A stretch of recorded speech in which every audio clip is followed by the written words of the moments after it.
സത്യത്തില് നിന്റെ ധൈര്യം എന്നെ അതിശയപ്പെടുത്തുക. കുറച്ചേരം കാത്തു നിന്നിട്ട് നീ തിരിച്ചു പോകുന്ന ഞാൻ കരുതിയത്. എന്നെ തേടി വരാൻ മാത്രം. അല്ല പൗഴം, കൊഞ്ച നേരം കാത്തു നിന്നിട്ട് നീ തിരുമ്പി പോവേന്നതാ ഞാൻ കരുതിയത്. എന്നെ തേടി വരാൻ മാത്രം നീ എന്നെ അത്രയ്ക്ക് അങ്ങോട്ട് സ്നേഹിക്കുന്നുണ്ടോ?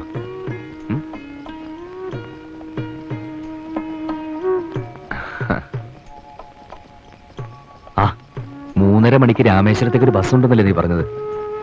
തൽക്കാലം അതിന് പോവാം. രാമേശ്വരത്തിന് അപ്പുറം പിന്നെ കടല. പിന്നെ 2 വഴിയുള്ളൂ. ഒന്നുകിൽ നേരെ കടലിലേക്ക് നീന്താം, അല്ലെങ്കിൽ മണപ്പുറത്ത് കടല വിറ്റ് കിടക്കാം.